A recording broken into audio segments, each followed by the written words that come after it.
The foreign exchange crisis in the country bites harder.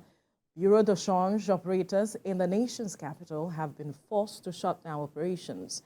The BDCs closed shop from Thursday, February the 1st, over the scarcity of the US dollar.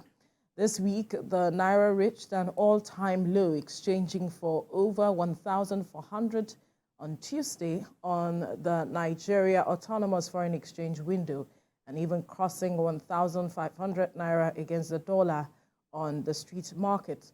This development comes as the Central Bank of Nigeria rallies to get the situation under control. The CBN, in the bid to regain the strength of the Nigerian currency, ordered commercial banks to sell off their excess dollar stock by February the 1st, 2024. That was yesterday. And I think I saw a headline where some commercial banks were saying that they were not selling their dollars, so to speak.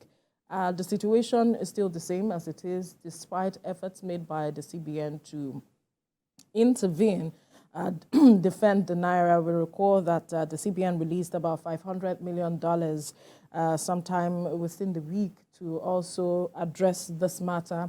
But that hasn't changed the status of the Naira. We're still seeing efforts being made. Well, the National Assembly has summoned the CBN governor to come and talk to them about the efforts being made to defend the Naira, and that is supposed to come up next week, Tuesday.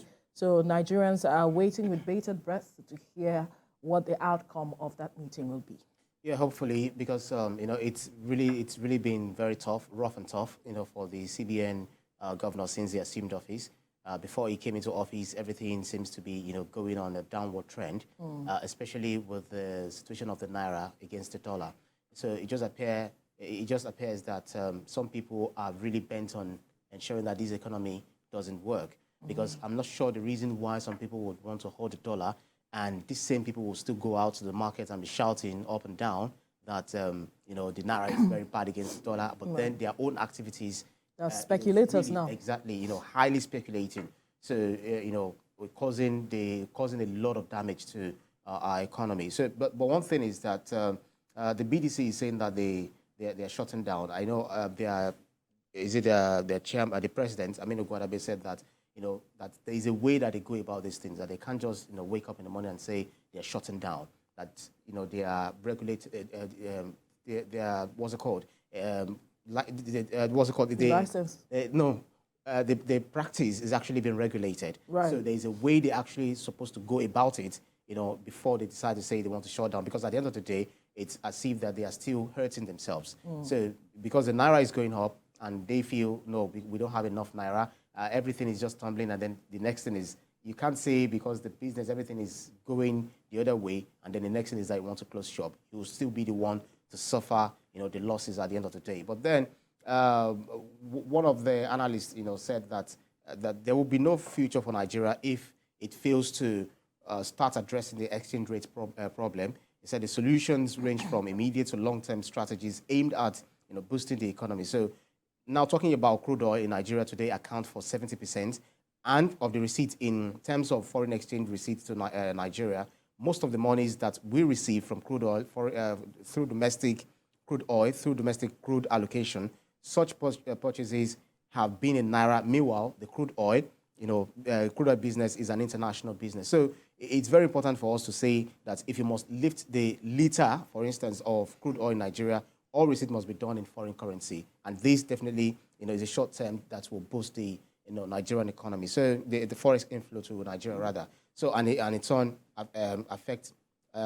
have a positive impact on the Nigeria's economy. So all of these things, I just believe that we all have to come to a round table and make sure that we do things that would definitely help the situation of this country, because no matter what it is, it affects you and I. It's affecting everything as we speak right now, because the cost of item keeps increasing as the Naira faces a downward trend, so to speak. But efforts being made. We've always hinged this matter on, because I recall we had the conversation around this same topic sometime last week, and the expert was talking about the fact that, you see, as long as we are import-driven, we will keep facing this issue until we begin to look at how we can export and then We create produce a lot and then we export. create an environment that is conducive for businesses to thrive, so that we see investors, whether portfolio, whichever kinds of investors, they see that Nigeria is viable enough, Nigeria is safe enough for them to invest their monies. They would want to come with these monies. But then until that begins to happen, as much, whatever the effort we put in might just be temporary until we begin to export, where we see that we are making so much money in terms of production and then exporting, then we can then attract investors. We can begin to talk about ensuring the stability of the naira. Any other effort is just temporary. And then the security issues as well.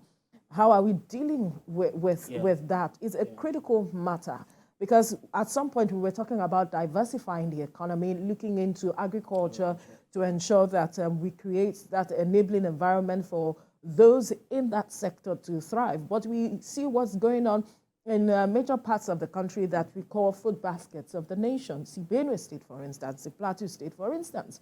Security issues. Farmers can't go to the farm. And so until we begin to deal with these fundamental issues, a whole lot that we are doing is just treating the symptom as against the dealing with the core. Yeah, that's right. I love the perspective you brought into it, talking about having a lot of production, because we've got fertile soil. Go to virtually anywhere in this country. Mineral resources and all of that. So we can always, look inward, look at what we can produce, because it doesn't really make sense when we have lots and lots of palm kernel and then we still go ahead to import finished or palm oil, from other countries. It's an eyesore. It doesn't make sense. Toothpick and some other things. Nigeria imports a lot. We import a lot. In fact, if it's possible for us to import our teeth, if one is out of it. I'm not even sure whether they even import that one too, But all of these things, even the lenses that we use, you hear some of these opticians saying that they will need to import some of these lenses into the country. So many things. But then if we look into what are the things that we can produce. Now, oil, the entire world is now moving away from, the crude oil, little by little. They're talking about renewable energy and all of that. At a point in time, the oil will no longer serve us. So we need to diversify, look into agriculture. We have human resources, and then we are still training them, and they're leaving the shores of this country. There's so many other areas we can look into to help this economy, to help this economy stand in a very strong pedestal. Absolutely. And we can also look at technology, for instance. That's right. There's so much monies in that space that we can explore. We know a lot of young persons who are in that space that are doing great things. How can we do more?